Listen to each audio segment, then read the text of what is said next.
Welcome back to the channel, guys. Today is an exciting day. This is an exciting day. We're gonna start assembly of the head.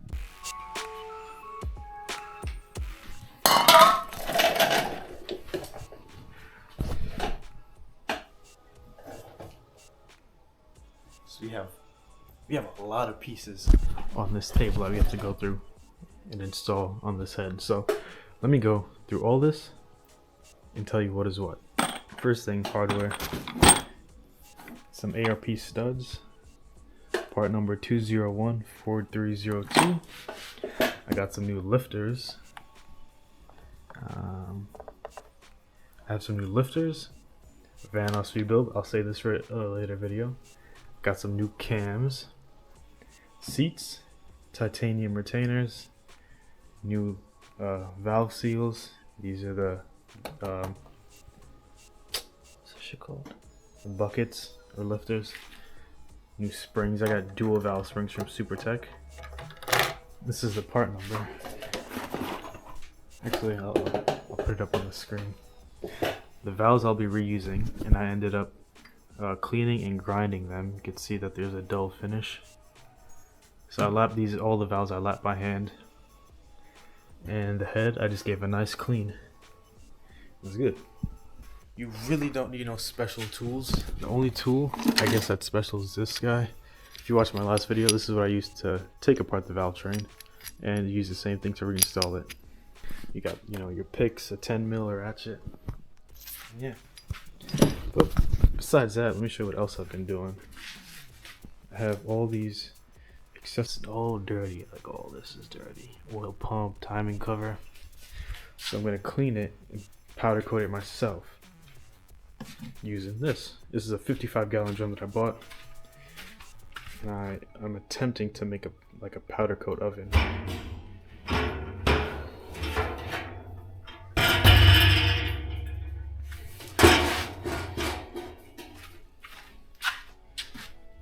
So I cut up and put these heating elements down here. I don't know if you can see it. There's one over there. I put two. Got some temperature gauges. Well, I don't know. I don't know if this is gonna work or not, but I'm already doing it. So enough with this powder coat. Let's get back to the valvetrain assembly.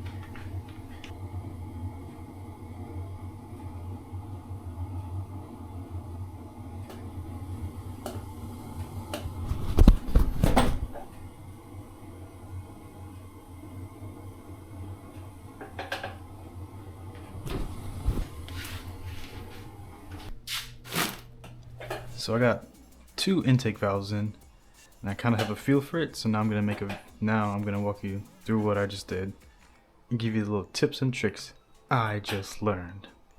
Okay, so the first thing I did was I just got the Q-tip.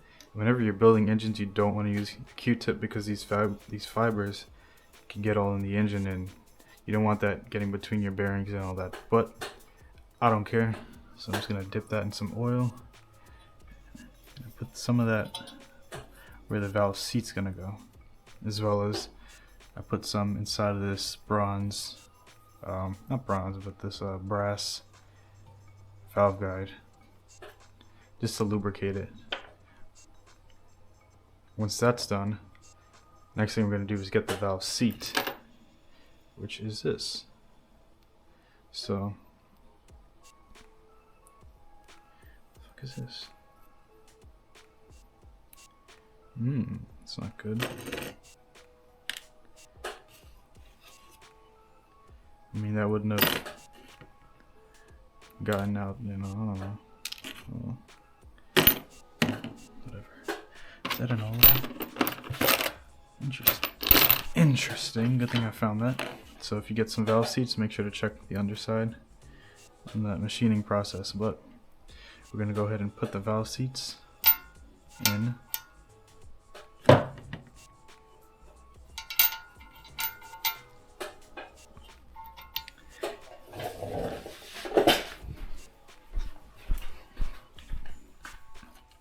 So this is the factory OEM. I think this is an M52 head. Valve seat, you could see the difference in, you know, thickness and everything. So being that I'm using a more aggressive cam, I ended up getting a more beefy valve seat, because you don't want, once you get that more pressure on it, it sometimes could dig into your head, and this is an aluminum head and you could damage the head, so you don't want that. So valve seats in. Next is the valve seal. So the blue on an S52 is this is all SuperTech stuff. So the blue is for the exhaust and the black is for the intake. So we're gonna go ahead and insert that in. It pretty much bottomed out. I don't have to tap it or anything. It just bottomed out just like that. And you could see, hopefully you can see, that's where it's supposed to make contact. This over here is gonna make contact with that. And usually if you can't push it in by hand, when you hit it, you could hear a difference in sound. So watch, you'll hear the hammer, the sound when I hit it. It'll change once it bottoms out. Listen.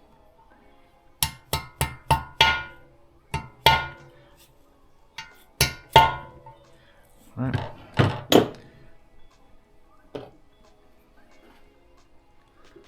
Let's lubricate this.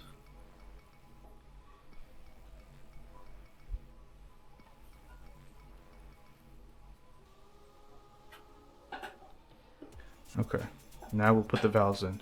Now when you take apart the valve train, keep everything in the same order it is. So the valves, the springs, especially the lifters, all that stays in the same location. So this is the intake. I need valves 3 and 4. So 3 and 4.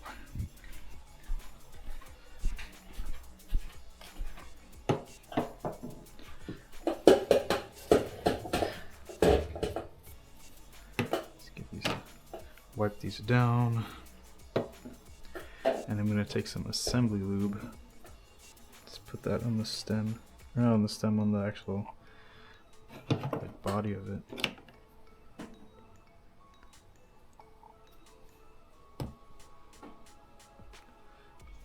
Now the only downside is when you start this up, it's probably going to smoke like crazy, but that's fine.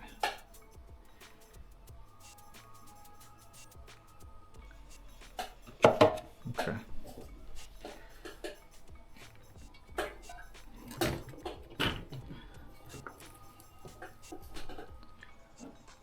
I'm gonna insert the valves.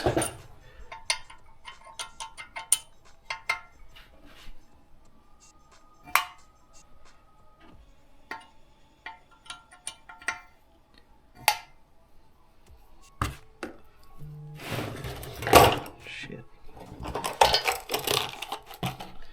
What is this? Oh. Okay. So the valves are in.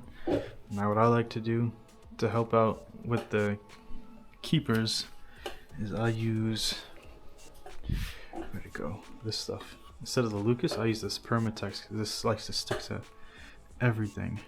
So I'm just gonna put some of that Permatex on there.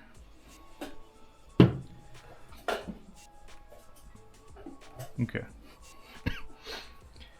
Now we're gonna, next up is the valve springs. These are dual valve springs from Permatech, or from SuperTech. And from what I could tell, I did research. I don't think there's an orientation. But what I'm still gonna do is take some oil, just put them on just both surfaces. This is probably overkill. You don't have to do all this. Oh, look at that. It's a little fiber. It's probably overkill, but I'm gonna do it anyways because I want to.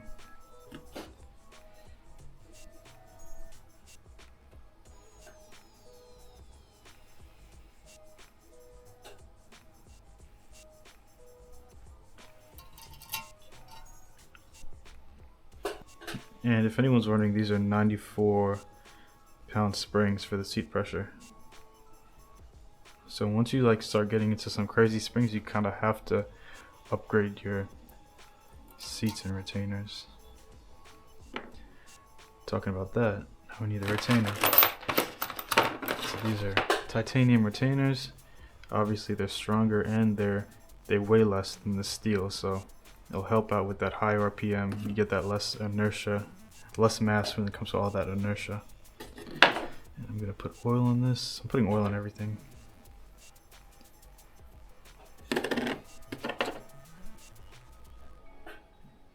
And if you buy these, they say they say K20 on them, like Honda. So you might think you got the wrong part, but it's the right part. They fit multiple vehicles. So now, there's all these little grooves. Everything's gonna center itself. Sometimes you'll hear it click, or not. I guess not. Just make sure everything is sitting where it's supposed to sit.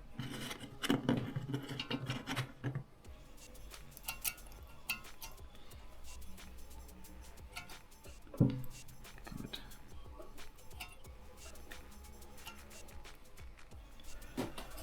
So you can see the valve isn't completely centered, so let's try to center it the best we can. Now comes to our race German tool.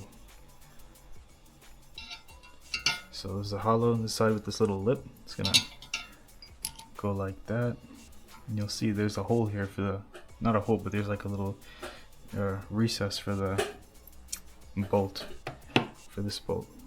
So we're gonna slide this in, try to center the stem the best we can, and we're gonna take 2 bolts that you use to hold on the cam trays. So we're gonna thread that on.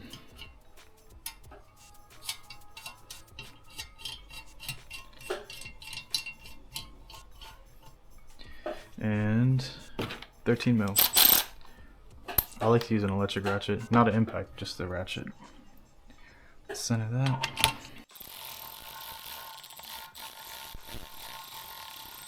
Now sometimes when you go a little too much, this tool will start to bend like that, and it'll make it hard to install the keepers. So just try to make sure that all the space is even. Like, see how there's less space here than here?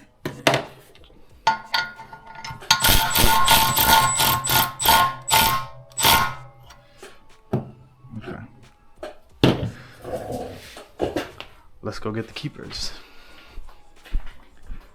Now the keepers, I don't think it really matters if you mix them up, but I kept them in order just in case.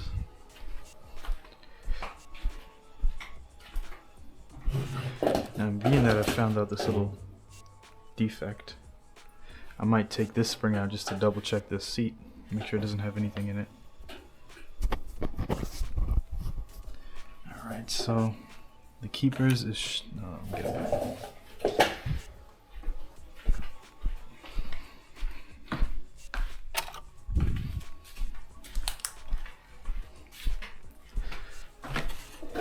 So there's these little grooves in the valve keeper. They're gonna mate with the grooves on the valve stem. Simple. The keepers are shaped like this. So the side that's bigger, this is gonna face the sky. The smaller side is gonna face the ground. Let's go ahead and install that. Shit.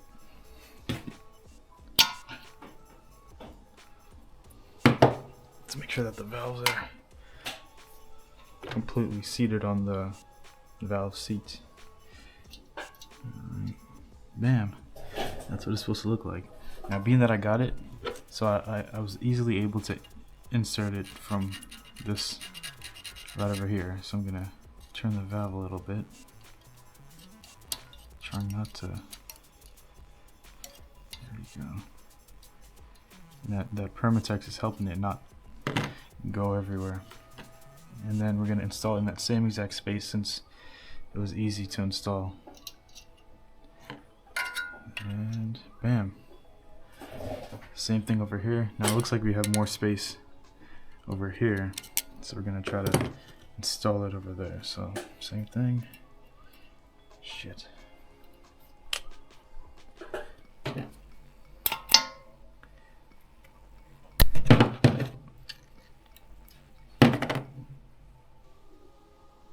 take your time to make sure that the orientation of the keepers is correct, because all that stuff matters. There we go. Let's rotate it.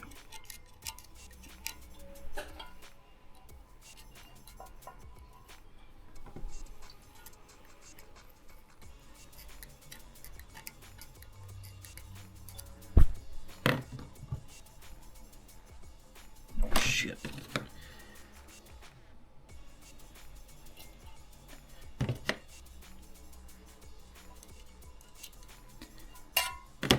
Okay, they're both in there. That's what it's supposed to look like. Screenshot it, take a picture. Do what you gotta do. Now we're gonna loosen it. And as I'm loosening, I'm just gonna make sure that everything just comes out nicely, you know?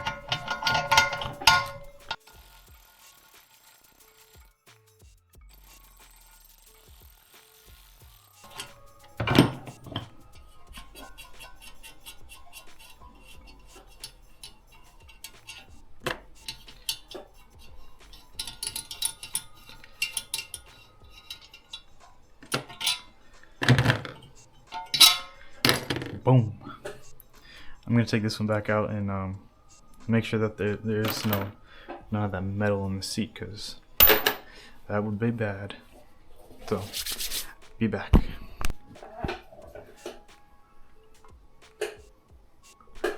Okay, so I got most of the valves in.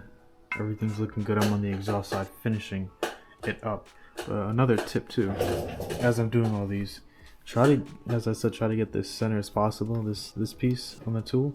And if you can't, I take a rubber mallet or a dead blow and I just tap this. I'll take an extension like that and I'll just tap it, trying to center it. And when I'm tightening this down, I notice that the valves pop out some. As you tighten, the valves pop out.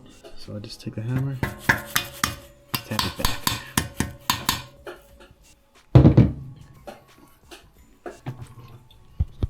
So that's that.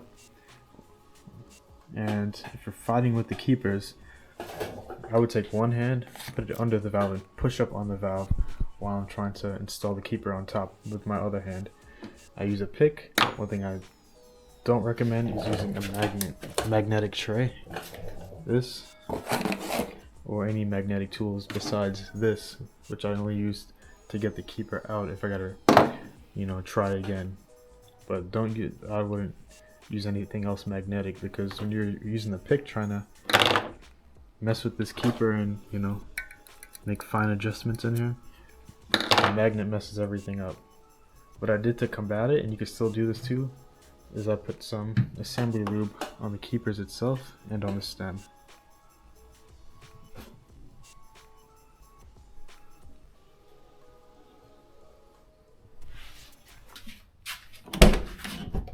Hope you enjoyed that. It was a quick, simple tutorial. I hope I got all the details for you. If you guys decide to do this yourself, now you know what to do.